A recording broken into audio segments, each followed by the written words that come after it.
Hey, it's Wes, and this video is super late, and I will tell you why. I was incredibly excited for this battery. Obvious features: you have a full capacity for Sony. It's a reputable company, not like some other companies that make these UFZ100 batteries. I reviewed this in the past, didn't work great. Nitecore, a company that we know has a name, has to stand behind its products. But when I got into testing, something went terribly wrong, and this became incredibly expensive. And I had to stop my testing, I had to reevaluate everything.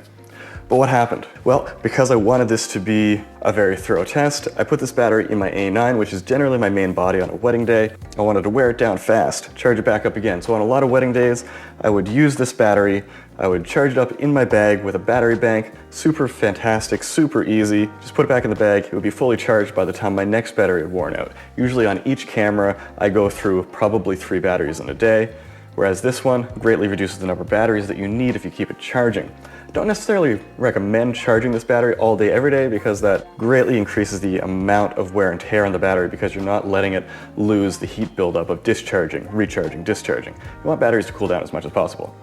But what went terribly wrong? In my A9, while using this battery, it corrupted both of my cards simultaneously at a wedding. Boy, did I want to die. Thankfully, when I got back home, plugged the cards into the computer didn't think anything was wrong at all the pictures were there. It's just the A9 decided that it didn't want to read the cards anymore. Again, a few weeks later, I wasn't sure if I wanted to blame this battery, but I had to keep testing. A couple weeks later, another wedding, boom, same thing happened, same battery in the camera. I was like, oh no, hold on, there might be something wrong with this battery. So I did extensive testing, trying to see if there was like momentary voltage dips or something that this battery was causing. In the end, I could not figure out any reason that was happening, so I had to shelve the project. And then, 2 months later, at a wedding, it happened again using a reasonably new Sony OEM battery. Which let me know a good thing and a bad thing. The good thing was, it's not the fault of the Nitecore battery. Bad thing was, my Sony A9 needed to go to the shop. It cost me $829.91. They couldn't determine the nature of the issue, so they just replaced the entire main board. Now that I've paid for that, I'm able to resume my testing. This battery has been through probably 30 to 50 charge cycles. And so I found another one of my Sony batteries that was probably a comparable amount of usage, not brand new, not super old. And I took one of my RAV power batteries, which has like 8, maybe 9 charge cycles on it, not nearly as much usage. Put them head to head in some very comprehensive charging tests to see what we can find out and see if this lives up to the quality of a Sony battery. Let's dive right in. Here you can see I am charging on a slow charge. I could quick charge these much faster, but I want to do a slow charge. Perhaps if you want, I'll do a quick charge test later and see if heat buildup becomes an issue.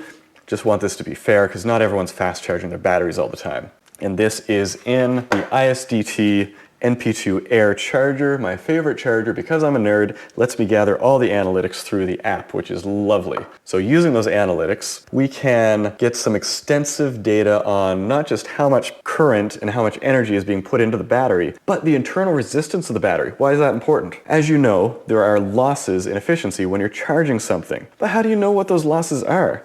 Unless you like tear apart the entire camera.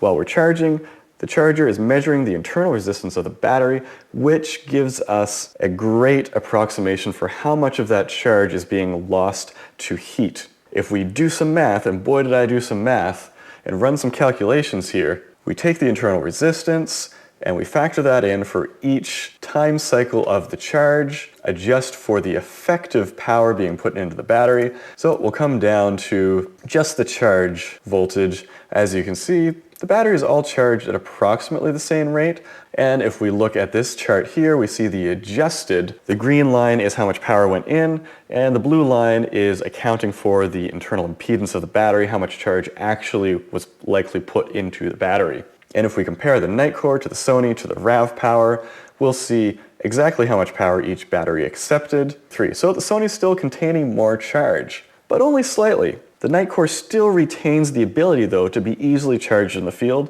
so I would say that more than outweighs it. And if we look at the impedance chart, we can see that the RAV power is a vastly inferior battery. The lower the internal impedance, the less power that is lost to heat. But not only that, this battery is heating up your camera. So when you're using the RAV power battery, you're going to overheat faster. And that's important for the A7 IV, which we're filming on now, which is very prone to overheating even when you're in the high power mode. If you're doing 4K 60, it's going to overheat eventually. This RAV power will make that happen faster. Now, the Nitecore, you see we still have a slightly higher internal impedance, but not as major a difference as the RAV power. So your camera gets super hot with the RAV power battery, not as much with the Sony or the Nitecore. Now, one important factor that we will notice immediately when we're using the Nitecore battery is that once you've charged it, if you leave it sitting for a day, the charge level goes down to about 92%. Or if you put it in your camera, within an hour the charge level goes down to 92%. This was enormously concerning to me. I had to take a closer look because that's what I do. I'm doing this for you. If you let this battery go down to 92%, or as it shows, what does that mean? What appears to be happening is the voltage in this sags a little bit because the nominal voltage of its own internal circuitry is dragging that down a little bit. Not because it's lost any charge though. If I put this back on the charger when it's at 92% after it's had its losses, the charger only puts about 5 milliamp hours back into this battery before it reads 100% again. So it's not actually losing power, it's just a misunderstanding between the camera and the battery because its voltage at 100% sits a little bit lower than in a normal battery because it has that internal circuitry. So that's fantastic. So these are all pluses. The biggest gripe I have with this battery is the charge indicator here. If we press this spot here, we see a little green light comes on. That green light indicates that this has over a 50% charge. If it's below 50 and above 10%, it's blue. If it's below 10%, it's red. This is ridiculous. When I'm picking up a battery, I don't want to know if it has 50% charge. I want to know if it has at least 90% charge. Because I'm getting ready for a photo shoot, or especially a wedding, I don't want to put a 50% charged battery in my camera. Nitecore, come on. That is the most perplexing decision they made. I understand that they probably don't have room for multiple LEDs on this or a display. That's totally fine. But the decision to make the green LED be anywhere above 50% is just maddening to me. It's useful for telling you if the battery's empty, but aside from that, not fantastic. So I'd love to see a version 2 where that green is like 90% or above. Way more useful to me. The Nitecore UFZ100 USB chargeable, regular chargeable battery for Sony. If we look at the value proposition, it's fantastic. The Sony battery is about 80 bucks. In Canada, it's over $100. The Nitecore, however, $60. So for less money, you get more features and pretty close to the same charge level.